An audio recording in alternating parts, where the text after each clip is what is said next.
ټیم مختصر دی. زمانه مخکې علماء کرامو خبرې وکړلې، ډېرې ښې او درنې خبرې وکړې، او زمانه وروسته اب هم مفتي صاحب محترم خبره کوي، بیان به کوي انشاءالله تعالی. د ټولو علماء کرامو د مشرانو په اجازه فقط یو څو خبرې کوم مختصر انداز کې. د خپلو مشرانو او د خپلو استادانو یو څو خبرې کوم په دې موقع باندې. ورونو، په انساني معاشره باندې، په انساني تهذیب او تمدن باندې د اسلام ډېر لوی احسانات دي. د هغه احساناتو نه یو احسان دا و چې انسانیت د ژوند په ټولو برخو کې په تیارو کې و.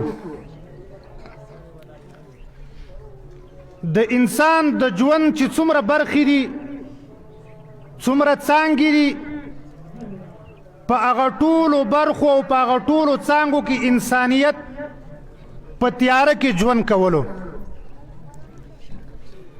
الله رب العزت قرآن کریم راولېږلو بطور رڼا.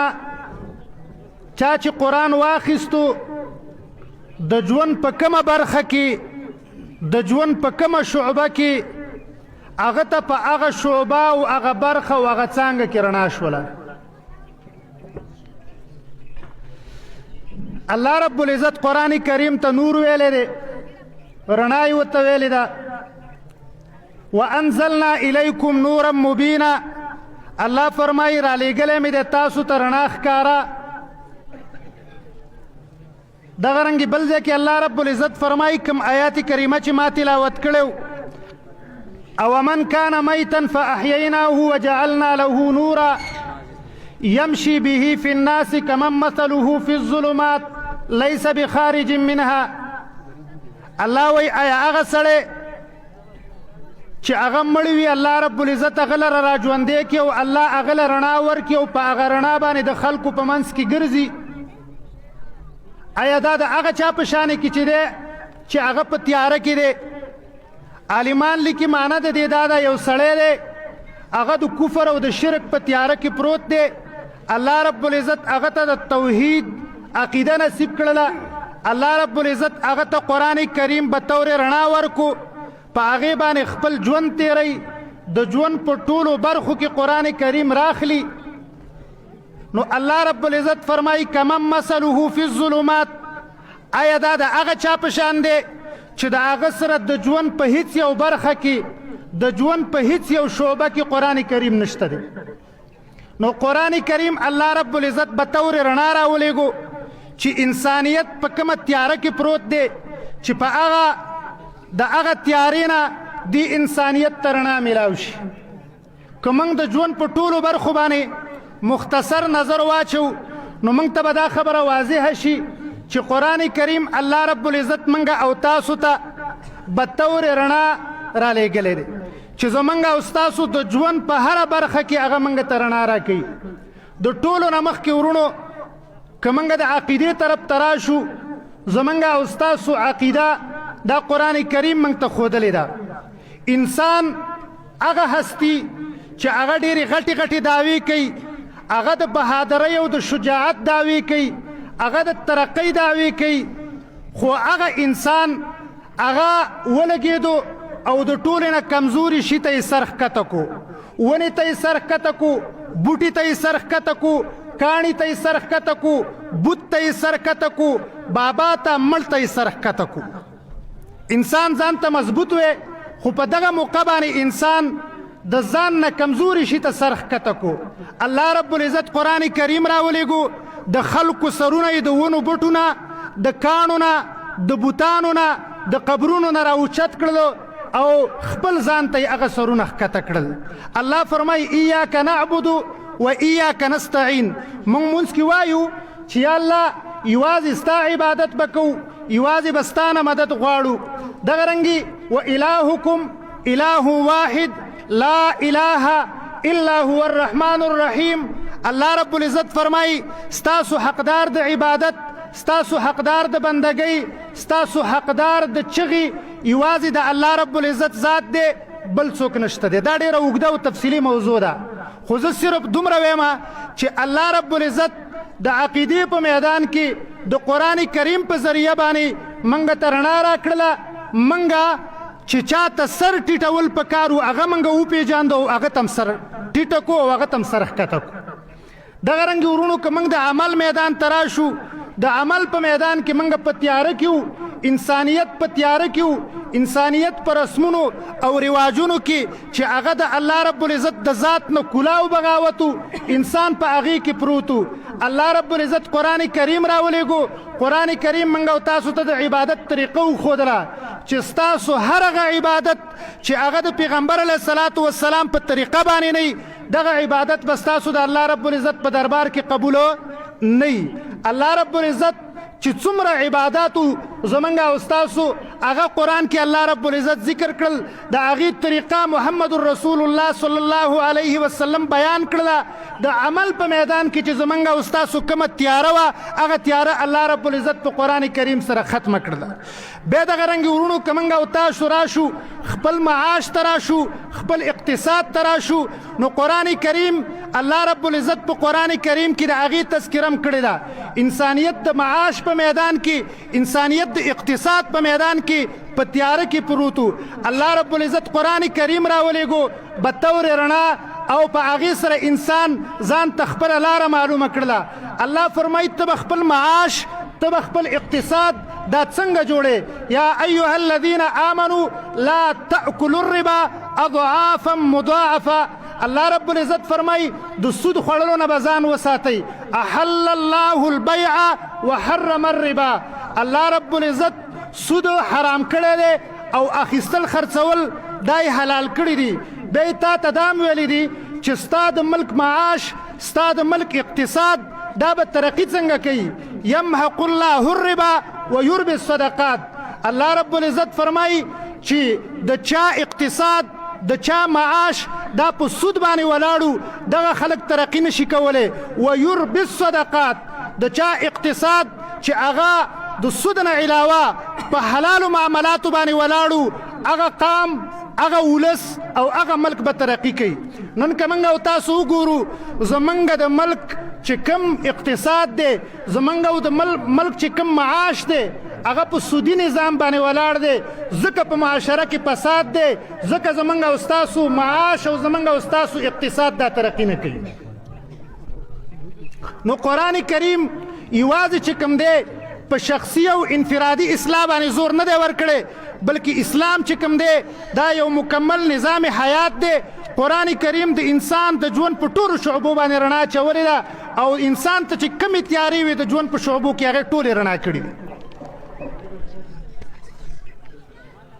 دغه رنګې الله رب العزت فرمایي چې یا ایها الذین آمنوا انفقوا مما رزقناکم. الله فرمایي تاسو له چې کوم مال ما درکړی دی دا به د الله رب العزت په لار کې خرچ کوئ، دا به د الله رب العزت په لاره کې لګوئ. نو د معاش او د اقتصاد په میدان کې الله رب العزت په قرآن کریم کې تذکره کړې ده. دغه رنګې ورونو که موږ او تاسو راشو د سیاست میدان ته، نو د سیاست په میدان کې انسانیت په تیاره کې پروت و. الله رب العزت قرآن راولېږو موږ او تاسو ته اسلامي سیاست وښودلو چې سیاست به تاسو په دې طریقه باندې کوئ. تاسو چې په کومه طریقه سیاست کوئ دا تیاره ده، دا غلطه طریقه ده. تاسو چې سیاست کوئ هغه سیاست به کوئ چې د قرآن او سنت په بنسټ باندې ولاړي. د رسول الله صلی الله علیه وسلم ژوند وګوره، د رسول الله صلی الله علیه وسلم غزوات وګوره، دا ټول د رسول الله صلی الله علیه وسلم د سیاسي ژوند ترجمانی کوي. د رسول الله صلی الله علیه وسلم ژوند دا سیاسي ژوند و. رسول الله صلی الله علیه وسلم یوازې یو داعی نه بلکې هغه یو سیاسي لیډر د اسلامي امت. نن که موږ او تاسو وګورو په خپل سیاست باندې نظر واچو ورونو نو زمونږ او ستاسو سیاست هغه سیاست دی چې کوم د قرآن او سنت د اصولو نه بالکل خلاف دی. نن مولان دا خبره کوي و یره پیغمبر علیه الصلاة والسلام سیاسی و د بنی اسرائیلو انبیا چې کوم دی هغوی به سیاست کو او علما د انبیا وارثان دي عالمان به سیاست کوي. موږ وایي بالکل دا خبره موږ منو چې زمونږ پیغمبر سیاسی و زمونږ نه مخکې چې انبیا تیر شوي دي هغوی سیاست کړی دی خو لہذا مولوي صاحبه ستا چې دا موجوده کوم سیاست دی دا پیغمبري سیاست نه دی بلکې دا مغربي سیاست دی او دا انګریزي سیاست دی. نو د سیاست په میدان کې بم ته د بل چا تقلید نه کې بلکې د سیاست په میدان کې قرآن کریم شته دی. د قرآن کریم مختلف صورتونه چې کوم دی څومره جهادي صورتونه دي په قرآن کریم کې دا ټول د نبی علیه الصلاة والسلام سیاست د رسول الله صلی الله علیه وسلم سیاسی زندگی په دې کې ذکر ده. نن که موږ او تاسو وګورو په ټوله نړۍ کې په هیڅ یو ملک کې د محمد رسول الله صلی الله علیه وسلم سیاست نشته دی. دغه رنګې ورونو که موږ او تاسو راشو د بشري حقونو طرف ته قرآن کریم په هغې باندې رڼا اچولې ده. انسانیت د حقونو په میدان کې په تیاره کې پروت و د بشري حقونو نه ناخبره و الله رب العزت قرآن کریم راولیږو هغه میدان یې موږ او تاسو ته رڼا کړو. قرآن کې الله رب العزت د بشري حقونو تذکره کړې ده ولا تقتلوا النفس التي حرم الله الا بالحق ان الله يأمر بالعدل والإحسان. دغه رنګې ولا تقربوا مال اليتيم دغه رنګې مختلفو آیاتونو کې واما اليتيم فلا تقهر دا ټول آیاتونه چې کوم دي نو په دې کې د بشري حقونو تذکره ده او په دې کې بشري حقونه ذکر دي. نن هغه نړیوال کفار هغوی د بشري حقونو دعوه کوي او هغوی دا خبره کوي چې یاره مسلمانان بشر ته حق نه ورکوي خو په خپله باندې چې کوم د بشر دوستۍ دعوې کوي د بشریت د حقونو دعوې کوي. نن د فلسطین په خاوره باندې د هغوی د دغه دعوو پته ولګېدله چې دا خلک څومره بشر دوستان دي او دا بشریت له څومره حقونه ورکوي. نن د فلسطین په خاوره باندې هغوی د مسلمانانو بچي شهیدان کړل. نن د فلسطین په خاوره باندې هغوی زنانه شهیدانې کړلې. نن د فلسطین په خاوره باندې نوجوانان پرېږده خو بوډاګان هغوی شهیدان کړل او بمبار یې کړل ټوکړې ټوکړې کړل. خو بل طرف ته په میډیا باندې دا نارې وایي زمونږ ذهنونه را خرابوي چې یاره بشریت له موږ حقونه ورکوو او مسلمانان بشریت له حقونه نه ورکوي. نو دا څومره جبر چې نن روان دی څومره زیاتې چې روان دی یو خو به زه دا ووایم چې دا زمونږ د حکمرانانو د نااهلۍ د وجې نه کېږي. تیر تاریخ ته که موږ او تاسو وګورو په تیر تاریخ کې د صلیبي جنګونو چې کوم سبب و هغه یو دا و چې د مسلمانانو حکمرانان او مشران دا نااهله و. نن ټوله اسلامي دنیا چې کوم ده هغه د اسرائیل او د امریکې په جبر او په هغه ظلم او په هغه زیاتي باندې چې دی نو چپ ته وغلې ده. هیڅوک غږ نشي کولی او د مسلمانانو وسلې چې دي دا یوازې د مسلمانانو په خلاف باندې استعمالیږي. د مسلمانانو وسله کله هم د کافر په خلاف باندې استعمال نشوله. څه شي هم دا وسلې جوړې کړي دي د څه دپاره هم جوړې کړي دي. نن ستاسو حیا ستاسو عزت هغه د فلسطین په خاوره باندې لوټ کېږي او تاسو ورته ګورئ او چپ ناست یې. ستاسو د دې وسلو ضرورت څه شو؟